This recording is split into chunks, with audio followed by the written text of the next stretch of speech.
Right, greetings. My name's Sean Butler, and I'm talking with Michelle Strauss, who's the winner of the Cambridge Centre for Animal Rights Law Essay Competition 2025.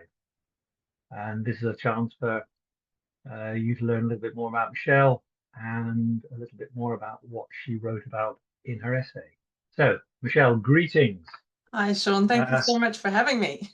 you're very welcome. So, your background, you're doing a PhD at the moment, but I think you also qualified in New Zealand. Good. So tell us a bit about your background. Sure. Qualified in New Zealand, practiced in private practice for ages, doing something completely unrelated to animals. And then I lived in Dublin for a couple of years and got involved in sort of grassroots activism relating to puppy farms. So that spanned sort of animal rights work, but also some environmental work. And that sort of started my journey into this. And then moved back to the UK and carried on, and then started my PhD. And the topic of your PhD, the title?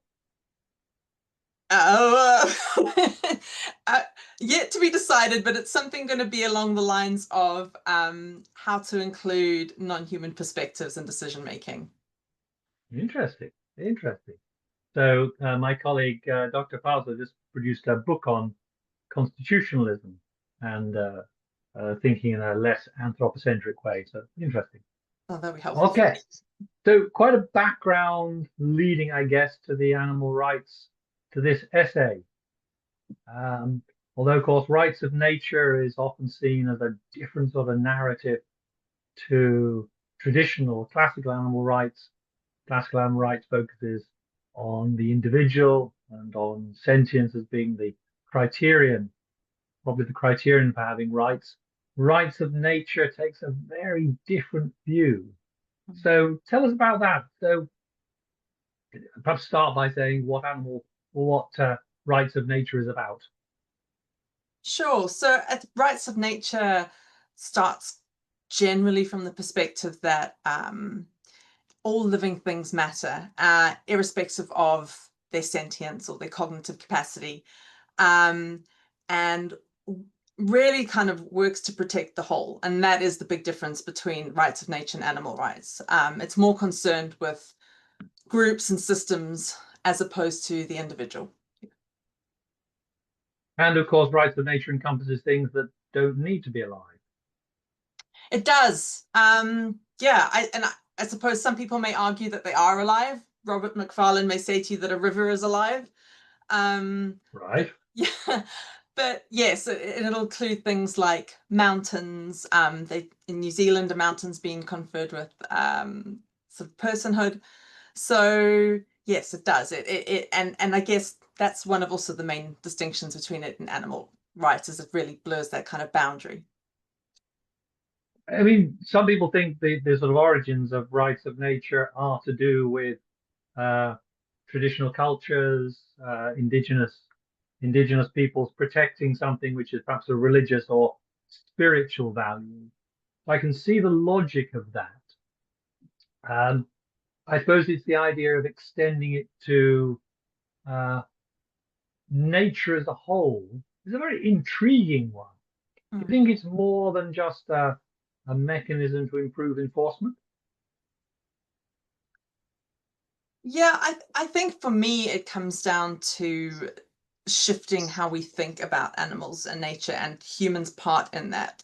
I think one of the difficulties that I have with animal rights, even though I still think it's really important and I still do a lot of work in it, is that it still proceeds often from this basis of protecting things because of how much they are like humans. And that's sort of one of the critiques of sentience. Um, Whereas rights of nature takes a completely different approach. Um, and I think what that allows is it allows us to potentially, if we say everything is important and integral to everything else is flourishing, then we can extend protection to more things. Um, yeah. Do you think and I'm not sure about using these words, global north as opposed to global south? Do you think the global south is more uh, comfortable with the idea of rights of nature in the global north, or is that just a perception?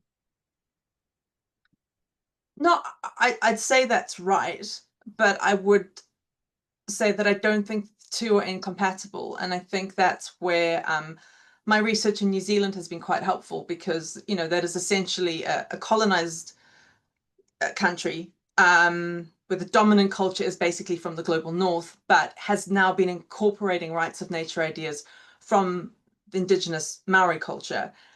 And it is kind of working. Do you mean as a whole, there's a greater sense in New Zealand of an awareness of the value of nature in itself? Yeah. And that is also being represented in the law. And it is an example of how you can incorporate these things into the law and into society from people with two very, very different perspectives. Okay. So where do you think rights of nature, I mean, is going? I mean, your essay, you do regard as a very sort of powerful, potentially very powerful process and concept. I mean, do you see it as something that um, could be applicable around the world? I do. I mean, I think with a lot of tweaks, but I do. I think what I've tried to do in my research is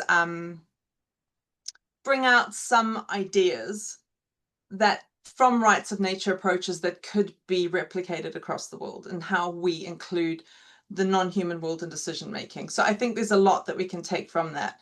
Um, and what I've seen from some of my analysis of the literature is that ideas that come from indigenous cultures are also very similar to ideas that we see from areas like ecofeminism. So there is an overlap. I think it's just a question of bringing it together sometimes. The other thing you mentioned in your essay is the idea another way of looking at things. So can you tell me a bit more about that? Yeah. I think one of the important things if we're going to address the problems that animals face and the problems that we face with the environment is that we need to expand how we um, think about what knowledge is. Too often we look at animals and we go, oh, they're not smart or they're not worthy of agency because they don't think in a way that's similar to humans. And I think if we can expand what humans' understanding of what knowledge is, we can bring in a whole lot of different ideas and we can potentially open up spaces for problem solving and just widen our perspective so that we are more open to different ways of living. So you're almost suggesting that rights of nature almost should evolve or arise from a better respect for nature. Yeah, I think it goes more than respect.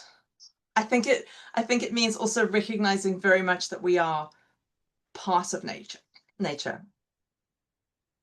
Okay, interesting. Yes. So in other words, not just as a resource, not just as a thing to be exploited or used, but as a uh, something we've not taken enough account of. Yeah. So, and I suppose to some extent this is instrumentalist, but something that is essential to our flourishing. Yes, you're in danger there of coming back around to the well, it's useful for us argument. I am, but I think that's a valid aspect of it. Okay. You mean there's nothing wrong with going, well, this is a good thing for nature, but it also helps us as well. Absolutely. And but I also think at some point those two things merge because as soon as you recognize how important it is for you, then you start having more respect for the thing or the other. Okay. Okay. One of the areas that you talk about in your essay, which I really enjoyed, was the idea that um, its rights of nature is a good way of helping us take a better view. Do you think that um, that rights of nature is important for that over and above simple environmental awareness, those sort of if you like traditional narratives about the environment? you think rights of nature is going to take that even further?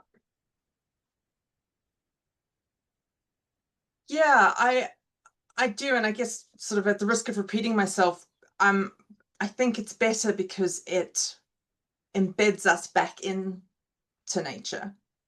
And as soon as you start thinking about your relationship to things and you and how it helps again, I'm coming back to the same point, how it Yeah. helps you, how it influences your everyday, I think you start developing a better way of approaching these issues.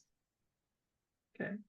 Just the last thing on your essay, and then I'd like to turn finally onto your own thoughts for the future. You mentioned the idea that one of the problems with classic animal rights is that there's a sort of human element to it, that we're, want to give rights to animals that are sentient, in other words, a sort of mini me type um, reflection. Uh, do you think how much of a constraint is that, do you think? Because um, there's a certain, I mean, there's a logic in granting in animals that are sentient having rights, because of course sentience means an awareness of their environment, agency, choice, preferences, all those things. So actually, there is an argument that says that sentience as a basis for having rights makes sense on its own. Or do you think that's a is that just too easy a view? No, I don't think it's too easy a view, and I think sentience still remains a very important concept. I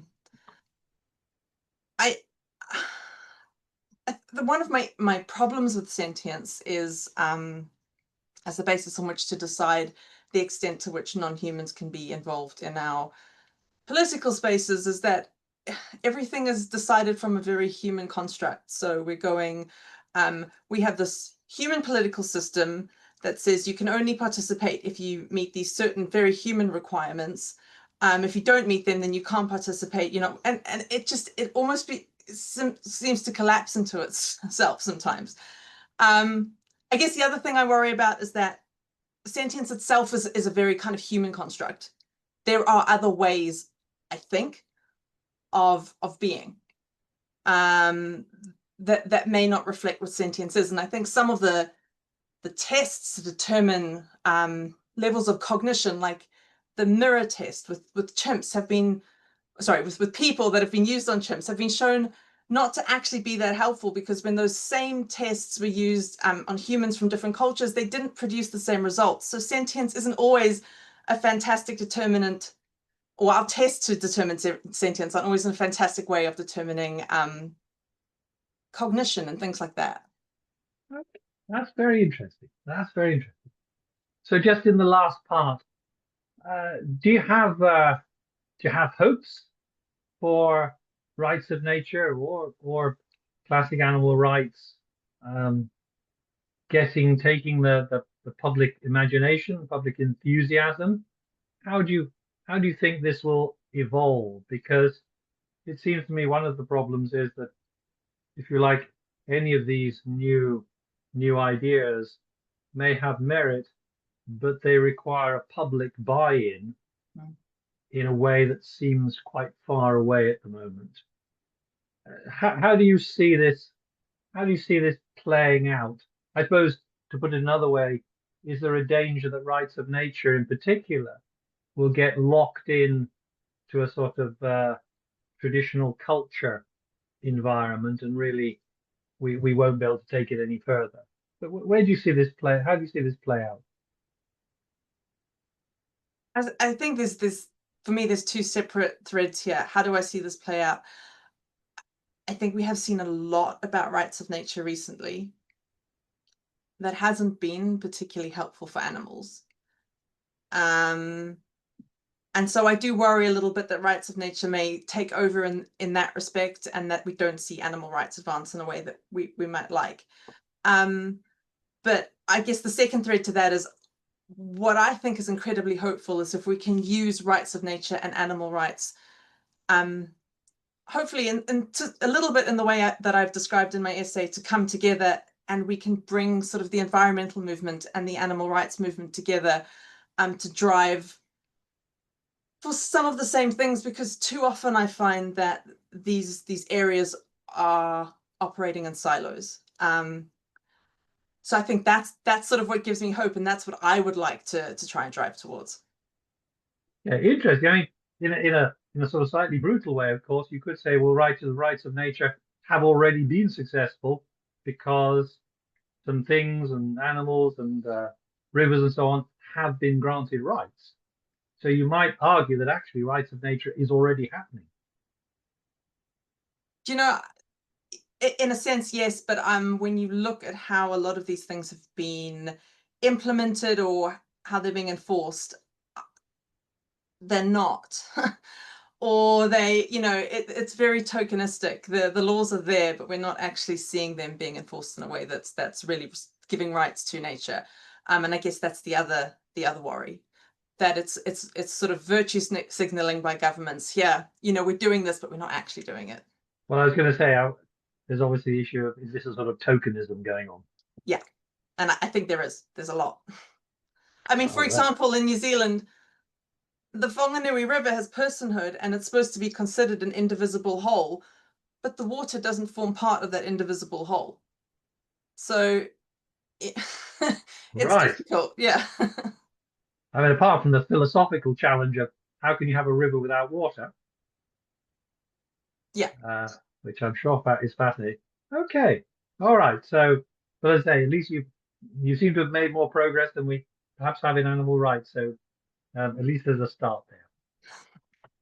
Michelle, look, thank you very much indeed for talking with me. That was really interesting, and I wish you well. Thank you very Thanks. much. Thank you, Sean. That was great.